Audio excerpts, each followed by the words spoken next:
Welcome, what is up? Thank you for tuning back into the Chaos Lair. Of course, I'm Chris Chaos here with the 411 from Monday Night Raw, the go-home edition for SummerSlam, live in Boston tonight, 8/14/2017. Now, before I get started, I just want to say, once again, prayers for Ric Flair.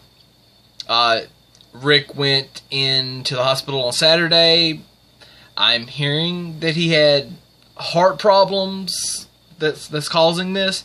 He was supposed to have some kind of surgery done in Atlanta this week already. I don't know. I don't know what's going on. I know that he was put in a medically induced coma today and had surgery. He came out of surgery.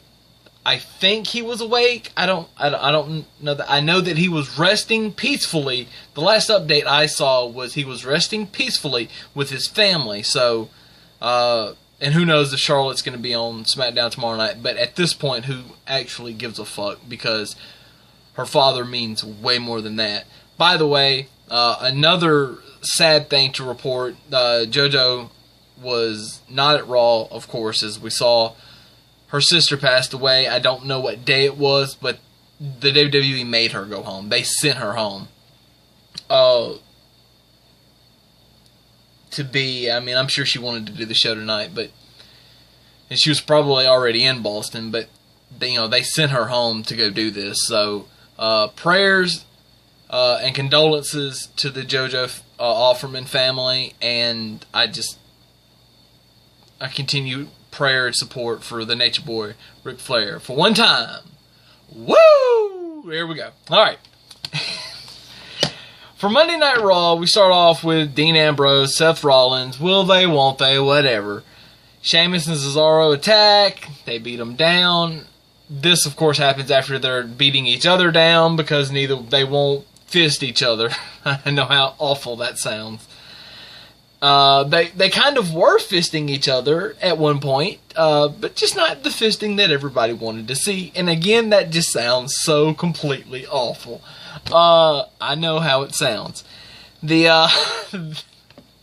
end result is that they get the better of the tag team champions. Kurt Angle comes out, makes the match official. Tag title, Sheamus Cesaro defending against the reunited 2/3 of the Shield. I was kind of hoping that we would see a backstage thing with Roman, just him walk up to them talking, look at him, nod, put his fist out, and then they all three. It would have been funny, just something real quick, and then Roman never says a word and then just leaves, and then that way we at least think all the members of the Shield are back together. Nia Jax and Sasha Banks. Sasha beats Nia. She goes on, as we all figured she would, against Alexa on Sunday for the title. Look, these two had a really good match. I was really proud of both of them. And I can't wait to see what Sasha and Alexa come up with on Sunday. I don't want to say anything. I want to let the match speak for itself. Elias Sampson beats down The Truth, which wasn't good enough for me. Should have been a little bit more, but anyway. Big Cass, Big Show, Enzo wasted 10 minutes of my life. That was absolutely dreadful. And then they had the club come out after Enzo was taken out. Enzo, who I thought should have been locked in the cage and watched as his friend the Big Show got beat down. Didn't happen. Enzo was laid out on the floor. It's a missed opportunity, but they did use the shark cage that was hanging above the arena. They brought it down and they slammed Big Show's arm on it several times. So maybe, just maybe, he has a broken arm, so that adds a little bit of drama to it as well.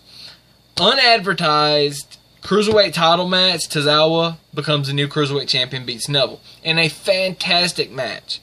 I'm not pissed off that it was on Raw, to be honest with you, because I feel like they have disrespected the Cruiserweight title so much this year and put it on pre-show after pre-show after pre-show that I feel like the title being defended on Raw is better for it, because in my eyes, pay-per-view, Raw, or SmackDown, pre-show.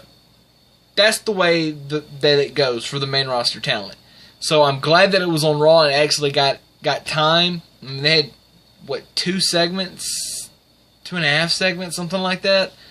So I'm not hating on them having the match. I'm not even hating on the fact that Tozawa won, although I personally wouldn't have done it because I think Neville has done so good. But I will say, let's let Tozawa keep it until the next Raw pay-per-view and just see how it goes.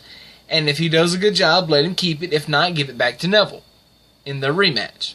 That's the way I would do it. Like I said, I'm not pissed that it was on Raw. I'm just pissed that it wasn't announced. It feels to me like this was a last-minute decision right before Raw, or even probably while Raw had just started.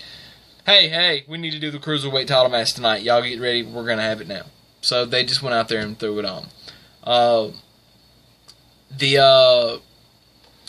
Another early match that we got tonight that was supposed to happen at SummerSlam was Bray Wyatt and Finn Balor, they had a really good match. Bray gets the win and then dumps blood. He gives Finn Balor a bloodbath, which is funny. And then, of course, we find out Finn goes to Kurt Angle's office and they're going to have a rematch on Sunday. And the Demon is finally coming back 1 year. Yes, 1 year after his initial debut on the main roster. Using the Demon this time makes more sense than it did last time. Last time they just done it as a one-off just because, well, it ended up being a one-off because he got hurt, but it was a one-off in the fact that this is his first main match on a main WWE pay-per-view, so let's put this Demon character over so more people learn about it anyway, or know about it. Emma and Mickie James had a very, very disappointing match. And everybody knows how much I love both of these girls. It absolutely breaks my heart to see these two have a match like this when neither one of them are being used. And so when they actually do get used on TV, they deliver this. This is towards both of them. This is not just towards one or the other. It takes two to dance, and both of them are responsible for this. So my heart is broke for this because it wasn't what it should have been. Emma's a phenomenal worker. Mickie James, for 15 years, it feels like, has been a phenomenal worker. It was just bad timing on. I don't know what's. I'm gonna go back and watch the match because I feel like I need to, and because of the level of love and respect I have for both of these girls. I'm just very disappointed in it. Jason Jordan came out to booze tonight against The Miz. DQ on The Miz Taraj. Hardys come and make the save. So we end up having JJ and the Hardys versus The Miz Taraj. So how, and I asked this last week, are they really trying to get this guy over or are they just throwing him to the wolves? Well, you saw tonight there were boos. People were booing when he came out. It wasn't very loud, but because there wasn't a huge pop, or even any pop, you could hear boos. My thought is, how are you going to get this guy over? Brilliant idea, let's put him with the Hardys. Those guys are fucking super over.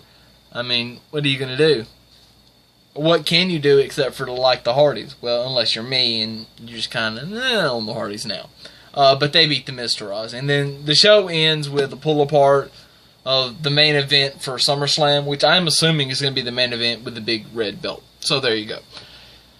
A little bit of breaking news to end the video, which I normally don't do, but I will talk about it. According to my homeboy, Mike Johnson, at the PW Insider, go follow him on Twitter at Mike PW Insider, I think I think that's his Twitter handle, Mike PW Insider. Just go to at PW Insider and you'll see it. It's there. Or go to pwinsider.com.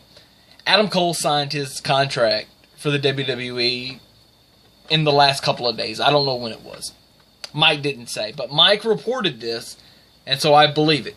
Finally, I knew this was going to happen eventually. I was hoping it would have already been signed. I'm glad that they got it signed before Brooklyn. I hope he's reportedly, again, what Mike said, going to be, and he said he spoke with several sources, as it were. So, said that he's going to report to NXT. He's supposed to be in Orlando this week at some point. So, it just makes me think that he's probably going to be in Brooklyn on Saturday. So, if he is, Paul, I'm not talking to Triple H, I'm talking to Paul now. Let's do something different. Let's not sit Adam Cole, baby, in the crowd like a doofus. Like you've done with everybody that you brought. Bobby Roode was done. Roderick was done. Shinsuke was probably done. I think he was sitting in the crowd when they were in Dallas. Drew McIntyre this past year when they were in Orlando. Let's not do this. Let's not do this. How about we actually give him an entrance right before the main event, and then you have him come out, do his pose, Adam Cole, baby, because you know, in that arena, that is going to be a huge pop. Trust me. I know what I'm talking about. As always. Anyway, so that's all I've got. Deuces as always. I'll see you guys tomorrow for SmackDown Live and the 411 for SmackDown Live. Hit me up on Twitter at TheAnswerChaos, and I'll see you guys tomorrow.